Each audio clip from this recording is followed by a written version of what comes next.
Kamusta, Rachel? Kanina pa namin hinihintay ang tawag mo. Falcon, anong ginawa mo kila Itay? Ikaw naman, Rachel, oh. Nagagalit ka agad eh. Inimbita lang namin sila dito para magkausap-usap tayo. Ikaw na nga lang hinihintay namin eh. O ano, makakarating ka ba? Maawa ka sa kanila, Falcon. Wala silang kasalanan. Rachel, pinalabas mo naman ako masama niyan eh.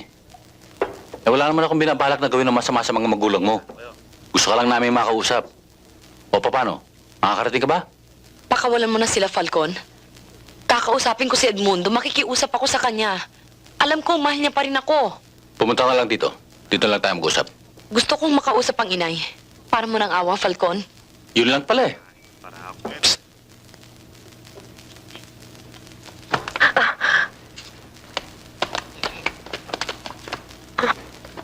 Bilisan mo. Hello? Rachel, anak. Inay, sinaktan ba nila kayo? Inay, patawarin niyo ako. Sabihin niyo sa Itay na patawarin niya ako. Anak, ihintayin ka namin. Mag-iingat ka, ha? Oo, Inay. Huwag ho kayo mag-alala, gagawa ko ng paraan. Sina Gigi ho nasaan? Nasa probinsya, buti na lang wala sila sa bahay. Sige ho, Inay.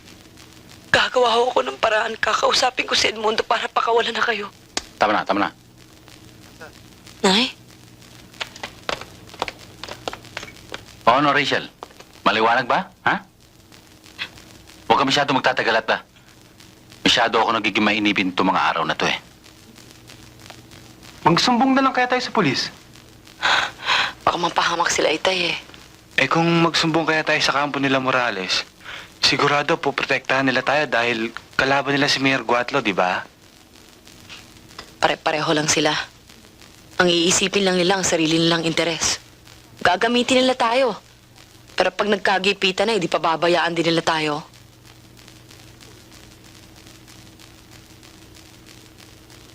Alam ko na.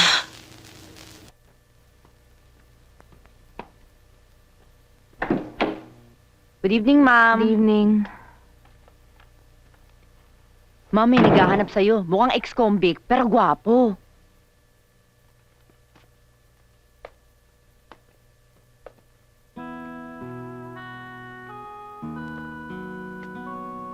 Manuel?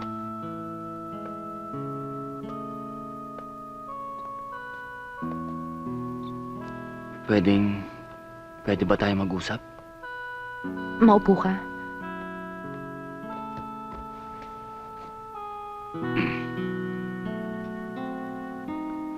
Lynette,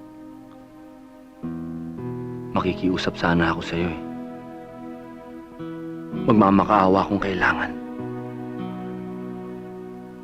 Umuwi ka na sa atin. Magpakasal na tayo. Yung gusto mong isang pamilya, hindi mangyayari dito yon. Paano mo natiyak na yun pa rin ang gusto ko?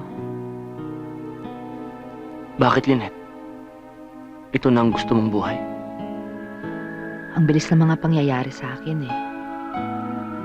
Nagbago ako bigla, pati ang takbo ng buhay ko. Inuumpisahan ko palang intindihin lahat. Yung nararamdaman mo sa akin, nagbago na rin?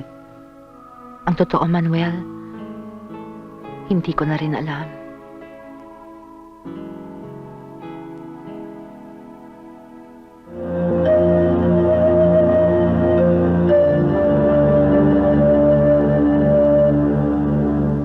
Nakaayos pa rin ang lahat para anumang oras bumalik si Carlo, madat na niyang gaya pa rin ng dati. Ayaw niya kasing ginagalaw ang mga gamit niya. Louie, mahal na mahal ka ng anak mo.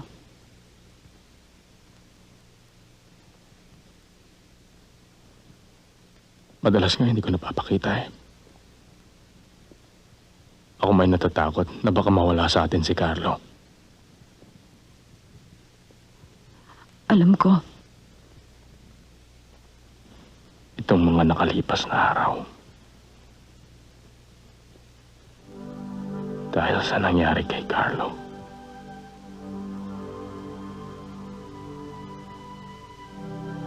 Nalaman ko.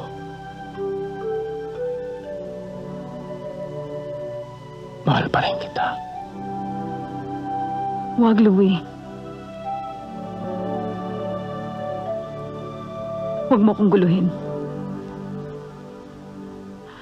Kung naaawa ka lang sa akin, Hindi awa ang nararamdaman ko para sa'yo. Totoo ang sinasabi ko. mula nung iwan mo ko at sumama ka kay Suzette,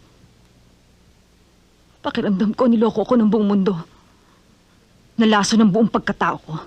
Walang naiwang emosyon sa puso ko kundi galit sa inyo ni Suzette. Hanggang ngayon, galit pa rin ako sa inyo.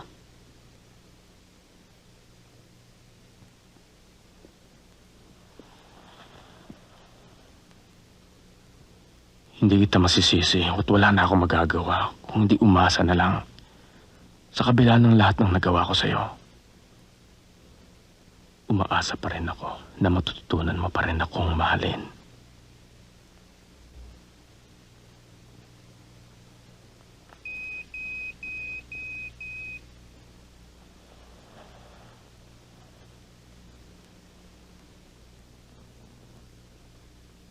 Bakit? Si Carlo.